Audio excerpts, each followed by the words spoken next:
investigador académico, escritor y editor mexicano, licenciado en Literaturas Hispánicas por la Universidad de Sonora y doctor en Letras Hispanoamericanas por la Arizona State University. Autor de 9 libros, ha desarrollado sus habilidades literarias en los géneros de poesía, ensayo, crónica y novela. Fundador de la editorial Orbis Press y de Cultura Dur. Primer periódico estudiantil en español de la CSU Stans. Fue nombrado Profesor del Año Educator of the Year 2014 por la Association of Mexican American Educators, MAE, del norte de California. En el 2017, la Universidad de Sonora le brindó un reconocimiento por su sólida carrera dentro de las letras regionales, su destacada labor como académico, escritor, periodista, editor y promotor cultural y su notable labor en defensa del idioma español en el sur de Estados Unidos. Manuel Murrieta, un ejemplo para todas las voces.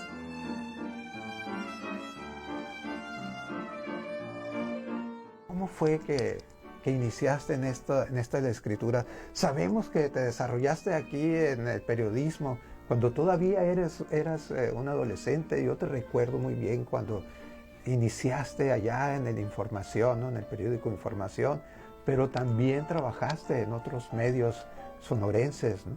En otros impresos sonorenses, no solamente periódicos, sino también revistas.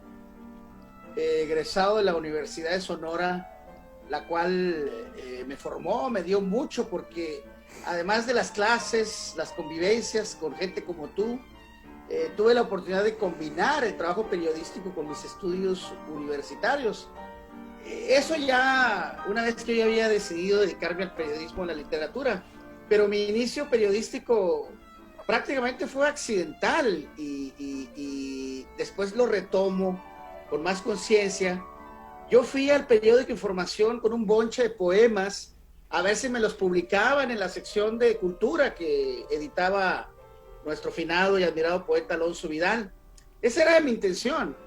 Y ahí mismo me dijeron que no necesitaban poetas, que no querían así con urgencia los poemas, y se les ocurre decir que necesitaban reporteros. Y yo, con toda la inocencia de adolescente, como dices, pues les dije, bueno, si puedo escribir poemas, pues también puedo escribir notas. Le dije, yo le entro. Y al otro día me invitaron para hacerme una prueba y me quedé con el trabajo de reportero, que es el peón del periodismo, es el que va en la vanguardia, porque está de testigo real de los acontecimientos, trae la información y de ahí salen los columnistas, los editorialistas, pero el que recoge la información es el que está en la calle. Y eso a mí me encantó, ser reportero. Por eso empecé a desalojar todo, estudios, convivencias, etcétera, para dedicarme de lleno a la reporteada. Entonces, ese fue el inicio. Y ya como consecuencia, a la vuelta de los meses, pues Alonso Vidal me publicó mis poemas de la manera más fácil, ya estando dentro del periódico, ¿no? Esta vena de poeta, fíjate, me sirvió mucho, me sigue sirviendo en el periodismo, porque ahí se deriva la crónica y se deriva otras narrativas donde tú metes más tu subjetividad.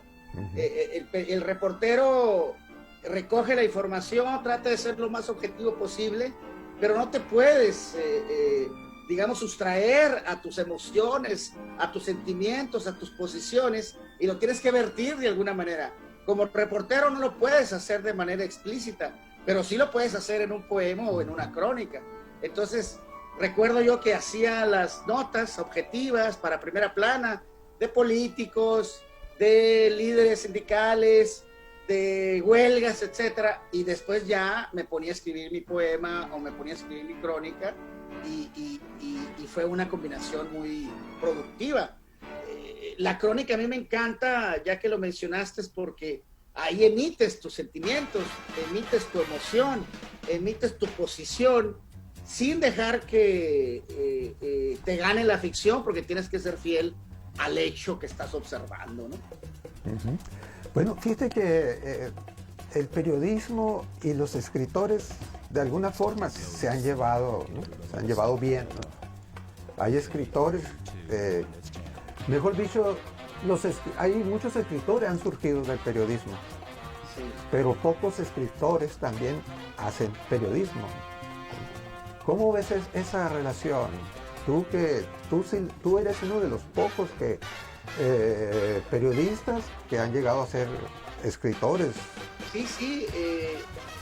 Yo empiezo a escribir, yo no sabía que era poesía lo que escribía, ¿no? A los 15, 16, 17 años, garabateaba ahí mis líneas, muy emotivas, muy líricas, muy sentimentales, y quería de alguna manera seguir mi vena de poesía, pero me ganó mucho la observación de la realidad, el dominio del lenguaje, el conocimiento de diferentes estilos de escritura que en el periodismo pues tú experimentas y lo haces en diferentes géneros, tanto periodísticos como el periodismo cultural. Yo estudiaba otras carreras, inclusive hice un semestre de ingeniería, ahí mismo en la Universidad de Sonora, pero era para camuflar. Yo en realidad yo quería siempre ser poeta y ser escritor. Tú sabes que si uno se dedica a esta actividad literaria, corres el riesgo de no tener ingresos económicos estables. Quieres asegurar tu sobrevivencia y muchos estudian otra carrera, como ingeniería, que se supone que te deja más dinero, y después te dedicas a tu actividad artística, literaria en este caso.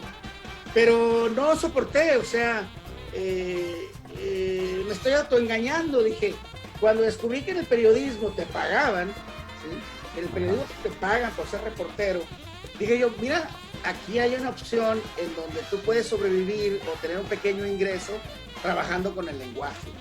Y eso es lo que me hizo quedarme más tiempo en el periódico, porque vi que esa era una opción que también te podía ofrecer ingresos, ¿no? Una manera de sobrevivir.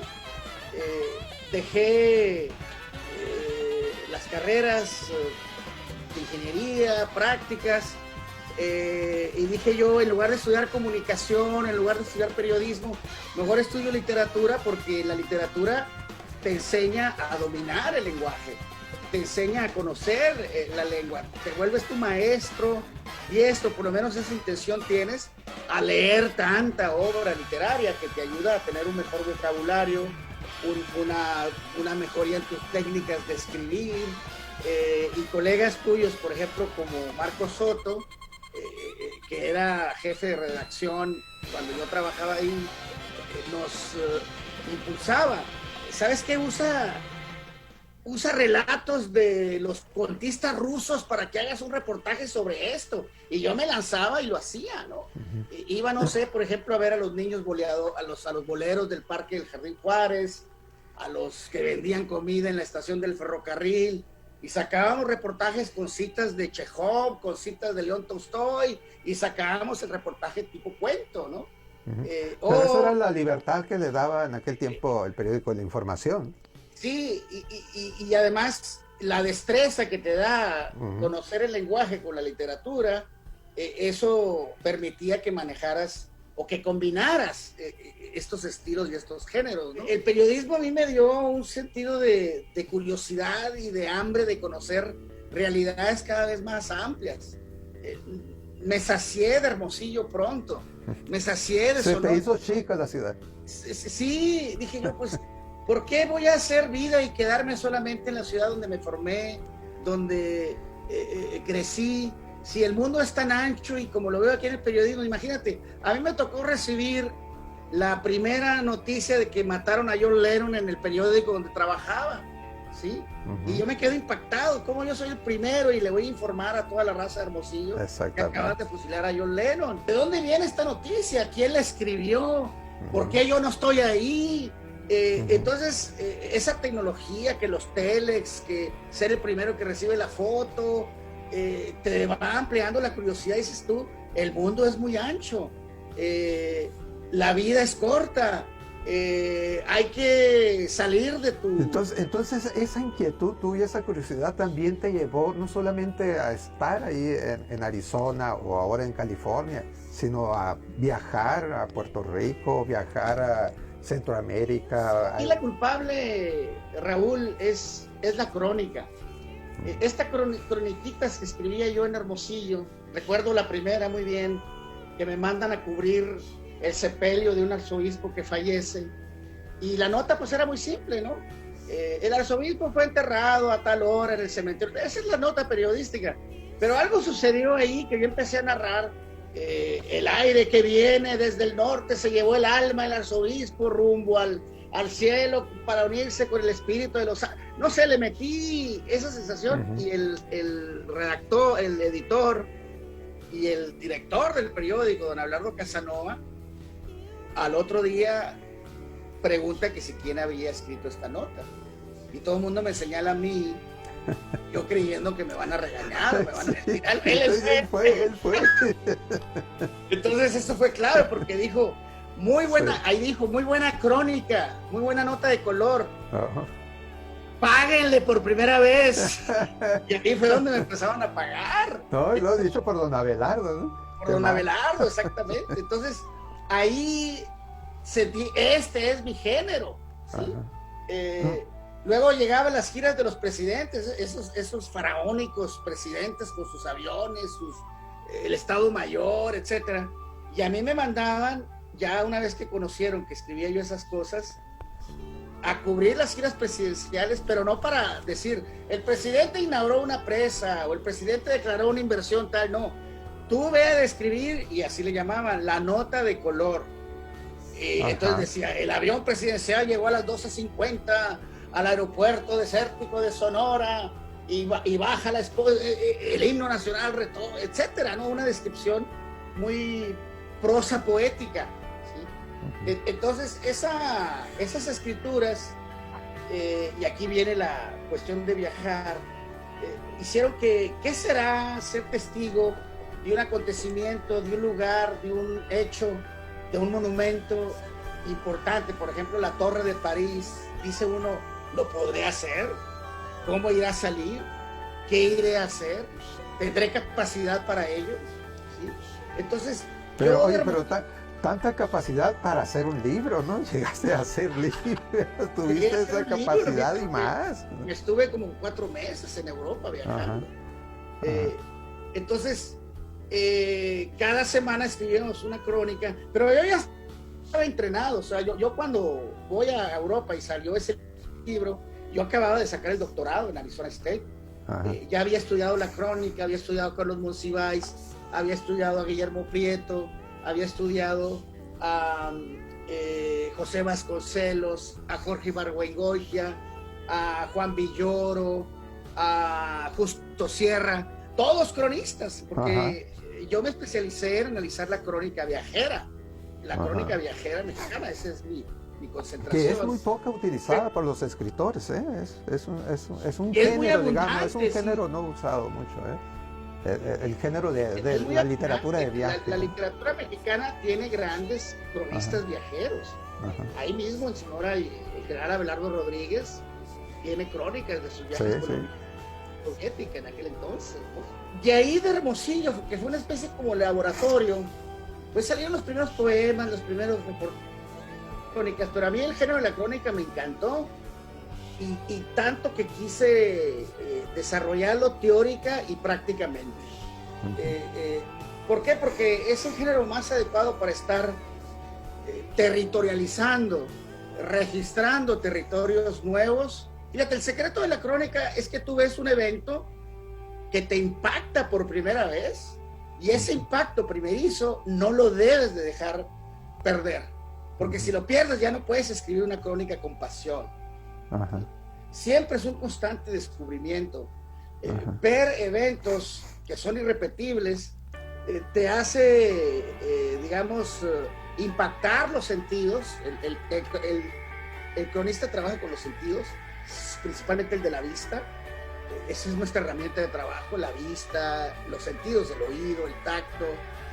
Entonces el tú ves olfato, el olfato, sí, el olor, sí, los olores, los sabores. Esa es mi pluma y mi libreta. Yo antes escribía todo, pero ahora con registrarlo ya pueden salir crónicas, ¿no? Entonces, pero si tú vives en Hermosillo, por ejemplo, y vas al mercado municipal, pues sí, la primera está bien, pero ya después de 20 años, pues como que ya no, ¿no? Ahora quieres ir a un mercado municipal, pero que sea de Marruecos. Que quieres ir a un mercado municipal, pero que sea de Valencia, España. Entonces, ahí tus sentidos empiezan a reactivarse, a pulirse, a filtrarse más y empiezas a registrar.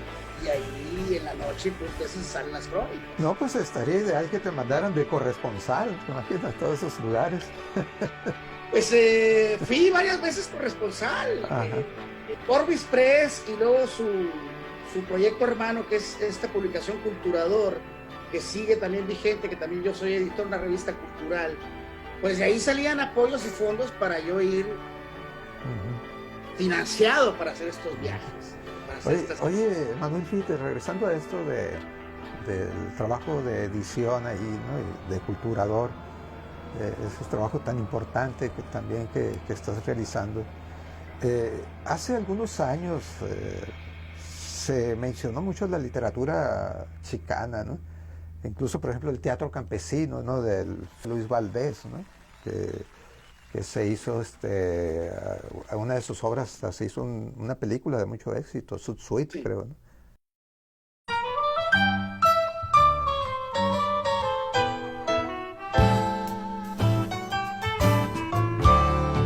Mari, marijuana, mari, marijuana, boogie. Mari, marijuana, mari, marijuana, boogie. Mari, marijuana, that's my baby's name. Put on your drapes, ese vato, make those calcos shine. Put on your drapes, ese vato, make those calcos shine. The holding court on the corner, marijuana boogie time. O sí, ¿no? Que se llamó Fiebre Latina aquí en español, ¿no? Pero Sud Suite, allí extraordinaria la película, ¿no? Basada en una de sus obras, ¿no? Del teatro campesino, ¿no? Pero también poetas, ¿no? De aquellos tiempos reconocidos. Dejamos de escuchar nombres de escritores chicanos, ¿no? Sabemos de escritores colombianos, sabemos de escritores ecuatorianos, peruanos, etcétera, argentinos, y de escritores estadounidenses, ¿no? ¿Qué ha sucedido con la literatura chicana? ¿Existe o se ha quedado en la marginalidad, digamos? Existe y goza de muy buena salud. Conocimos lo que mencionas de Luis Valdés y Carlos Monsiváis porque ellos son de una generación en donde la literatura chicana tuvo un boom, que es el movimiento chicano, que nace en los 60, 70 y de ahí sale la camada de escritores chicanos que conocemos. Ese movimiento chicano, como el de Martin Luther King, etcétera, se opaca, se tranquiliza y ya no se conocen de nuevo los escritores porque no hay movimientos, ¿no? Pero sigue mucha producción. Luis Valdés es Entonces, el único... todavía está funcionando teatro. Todavía está funcionando. Luis Valdés es uno de los pocos dramaturgos en cualquier lengua que le dan permiso para que monte sus obras de teatro en las misiones californianas. Él monta cada año una obra, una pastorela dentro de una iglesia que es un parque nacional. Para llegar a que le den esos permisos, tú tienes que ser de un nivel altísimo, ¿no? Está a una hora aquí la sede en una población que se llama San Juan Bautista. También hace actividad de Día de Muertos, además de las obras clásicas que montan. Entonces está muy activo. Pero él es producto del movimiento chicano, junto con César Chávez. El teatro campesino nace porque es un apoyo, digamos, a la conciencia del trabajador mexicano que impulsa su defensa César Chávez. Los agricultores, ¿no? Paralelamente al activismo a la protesta, al boicot de César Chávez, Luis Valdés montaba obras de teatro para hacer conciencia hacia los trabajadores campesinos. La literatura chicana ha sido los conflictos agrarios, la parte migrante, etcétera, no ha trascendido otros temas. Eso es lo que más se ha difundido, quizá también como repercusión del movimiento chicano. Eso empieza a opacarse, digamos, ya en los 80s, pero sigue habiendo gran literatura chicana. Sandra Cisneros, ¿no? Sí, Sandra Cisneros, Miguel Méndez, que tú bien lo conoces. Claro. Sí. Luego los nuevos migrantes que van llegando en los 90s, David Muñoz, que acaba de fallecer.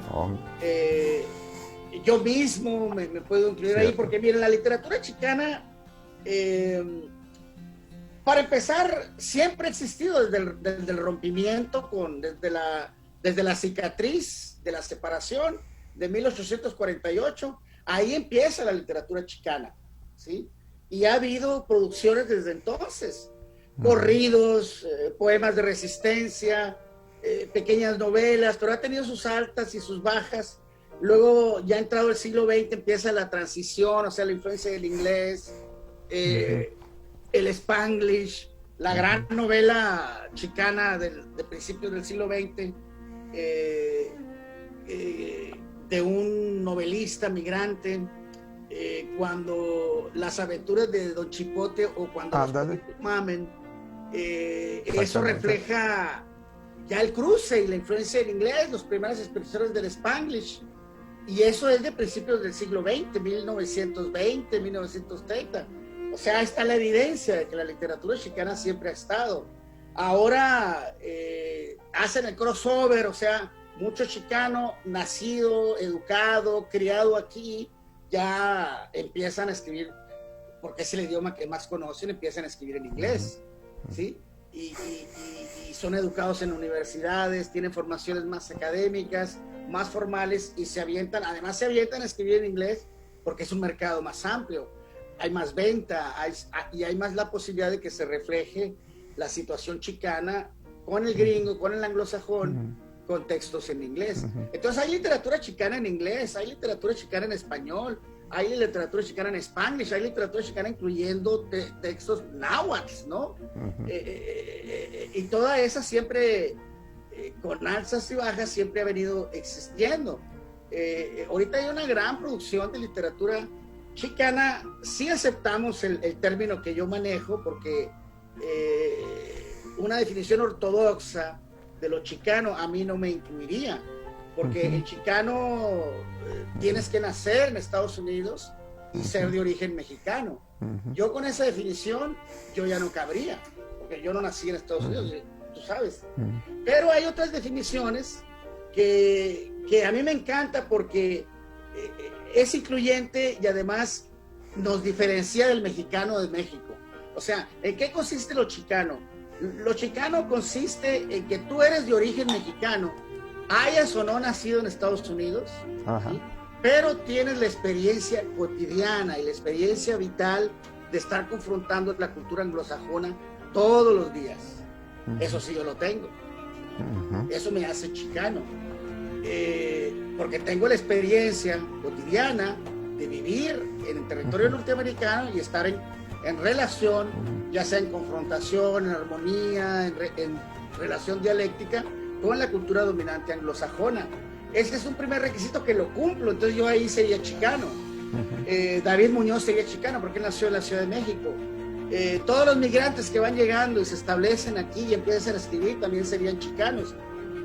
Otro requisito para ser chicano es esto que tú mencionabas al inicio de la pregunta, es que tienes que tener un activismo. O sea, porque hay el Mexican American. El Mexican American no tiene tanto compromiso político, el chicano sí. El chicano, para que lo seas, además de esto que te digo, del origen y de la convivencia con lo anglosajón, tienes que tener un compromiso social hacia el oprimido, hacia el migrante, hacia la marginalidad, pero no de rollo. Tú tienes que actuar, tienes que ser, como dice un poeta chicano, tienes que ser carnal, ¿no? El carnalismo nos une. Tienes que irte al frente también ahí. Tienes que ir al frente, tienes que andar ahí en las marchas, en los piquetes de huelga, en los trámites de migración, defendiendo casos de racismo, de discriminación, y ese activismo te hace ser chicano, porque el latino neutral, el hispánico, porque hay mucho migrante aquí de origen mexicano, latino, español, sudamericano, que no se meten al activismo. Ellos quieren clase media, cómoda, tranquila, al estilo anglo. Incluso puede haber estadounidenses, ¿no? Mismo que se crecen en barrios chicanos y adoptan esa identidad Exactamente, chicana. fíjate, hay un término para eso. Ese término se llama son chicanescos. ¿Sí? Aquí hay españoles, gente que migra de España, conocen la cultura chicana y le entran al quite, ¿no? Le entran a defender clases de español, a defender opresión social, injusticias laborales, y defienden a veces a los chicanos más que los mismos chicanos. Entonces, pero como no son de origen mexicano, estrictamente no deberían de ser chicanos, entonces se les dice que son chicanescos. Oye, Manuel, ya sí, para ir terminando esta plática, ahorita mencionaste a Miguel Méndez, ¿no? Sí. ¿A Miguel Méndez se le podría considerar un escritor chicano o un escritor sonorense? Mira, esto de las identidades, yo puedo hacer 4 cosas, 5 cosas. Miguel Méndez puede ser escritor sonorense, escritor fronterizo, escritor migrante, escritor chicano. Ya uno aquí, al confrontarte y al chocar con otras identidades o al clasificarte otros, tú decides y te adaptas o trabajas tu identidad, ¿sí? Por ejemplo, aquí yo soy latino, soy hispano, soy chicano, soy fronterizo, soy migrante, me pueden confundir con indocumentado, con nicaragüense, salvadoreño. La discriminación, ¿no? Sí. También me pueden sufrir la discriminación. A mí me han confundido con hindú, me han confundido con árabe. Entonces tú de alguna manera vas decidiéndote qué eres, qué quieres ser, ¿sí? Fíjate. Y hay términos que tú escoges. Por ejemplo, llenas una solicitud en inglés y si dice, ¿are you latino? Pues sí, soy latino, chingue su madre, porque me den el trabajo, ¿no? ¿Are you Hispanic? Pues sí, también soy Hispanic para que me den una beca. Entonces, pero también soy chicano y luego también soy sonorense, por supuesto. Okay, correcto. Entonces son muchas identidades las que andas tú navegando con ellas y las traes ahí bajo la manga y usas pues la que más necesitas. Y todo eso se refleja naturalmente en la creatividad, ¿no? Exactamente, sí, todo eso. Por ejemplo, en el dominio del lenguaje, o sea, ¿qué lenguaje vas a usar? Ese es el gran dilema del chicano. Si tú sabes español y sabes inglés, tienes que decidir por cuál te vas a aventar. Hay muchos chicanos que escriben inglés porque no dominan muy bien el español, aunque quisiera, y ya no pueden dominarlo mejor, y se deciden a escribir en inglés. Entonces me preguntarás, si escriben en todos estos registros, aunque lo chicano es mucho del cruce lingüístico, es el lenguaje híbrido, es el lenguaje mezcla español-inglés, todas esas ondas de cantón, guáchala, parking, se supone que eso le da mucha característica chicana. Sí, esa hibridación sí, pero también lo chicano consiste en el mensaje, consiste en la denuncia, el compromiso, la literatura que saca o refleja la marginalidad de los mexicanos en el idioma con que tú lo hagas, que refleja los conflictos con la cultura anglosajona dominante, ¿no? Que marca propuestas de definiciones de identidad en el idioma que tú lo quieras manejar, ¿no? Manuel, ya para terminar, ¿qué es lo que tu más reciente producción, en qué estás trabajando, qué vamos a esperar próximamente de ti? Acabamos de sacar un libro en Cuba, ¿no? Que es una serie de un género que estoy combinando, que es crónicas, que es la poesía con la crónica. Son especies de crónicas, pero están escritas como poemas. Hay un libro que hiciste artesanal en Guatemala, creo, ¿no? Eso me encantó ver ese libro, ¿no? Gracias por ese regalo, por cierto. Esta es la edición tradicional y esta es la edición cartonera. sí. Esa. Ya tengo las dos versiones. Muy bella esa edición, ¿eh? Muy bella. Yo quería tener las dos ediciones, ya se logró su Ya se logró. objetivo. Y luego acabamos de terminar una novela, ya ando buscando un editor. Es ahora la primera novela que escribimos. El personaje fue un estudiante migrante, un académico migrante. Su vida se concentra en los conflictos universitarios, de identidad, etcétera. Pues ahora esta personaje es una mujer migrante que huye o se escapa o quiere salir del México violento, del México caótico, de tanta feminicidios, de tanto acoso. Finalmente logra salir esta mujer del territorio mexicano y se va precisamente achicanando cada vez más y finalmente decide quedarse aquí en Estados Unidos. Mi estrategia es sacar al personaje de México, porque ahora yo conozco y siento que domino muy bien las realidades de los latinos y los chicanos acá. Entonces, la mayoría de la novela se mueve acá en territorio norteamericano y hace flashback hacia México, ¿no? La acabamos de terminar y ¿Cuál es el título que la tienes ahorita? ¿Qué título de la Se novela? llama El Norte Virgen de tu Cuerpo. Oh, ok. Oye, Manuel, pues el tiempo Sí. nos ha matado en este momento, ¿no? Pues a Pues mira, nombre la plática me recuerda a las que teníamos ahí en el 7-Eleven o en el Blanca. Así nos poníamos a en platicar. aquellos tiempos, ¿no? Gracias por retrotraerme esas vivencias tan ricas que me formaron y que te lo debo también mucho a ti. Entonces ha sido un placer platicar, Raúl, que me hagas sentir apasionado con lo que hacemos, como lo has escuchado con mis palabras. No, Manuel, no va a ser la última, ¿eh? Vamos a tener más plática, más conversaciones. Y pues a nombre de la Universidad de Sonora, pues muchas gracias, maestro. No, agradezco a la institución, a la universidad y a ti, y luego pues es mucha responsabilidad para mí al colocarme junto con esas figuras que siguen el programa que estás haciendo estas entrevistas, ¿eh? Es un verdadero honor. Muchas gracias, Manuel. Ya estamos pendientes. Gracias. La tarde cuando evité mi secuestro y decidí en un instante emigrar al otro lado, vestía una ajustada camiseta y unos diminutos shorts mientras escapaba deprisa por el malecón. Había cometido un error al mostrar así mi cuerpo en ese ambiente de feminicidios y de violencia en que se convirtió el país. Ni siquiera recordé a los acosadores que durante esa Semana Santa miraban sin saciarse a las miles de muchachos que atestamos las playas de Bahía Cactipec. No, ellos se fijaron solamente en mí, quizá porque resulté más seductora y una presa fácil al ir recibiendo solitaria escandalosos piropos y chiflidos lanzados por los bañistas.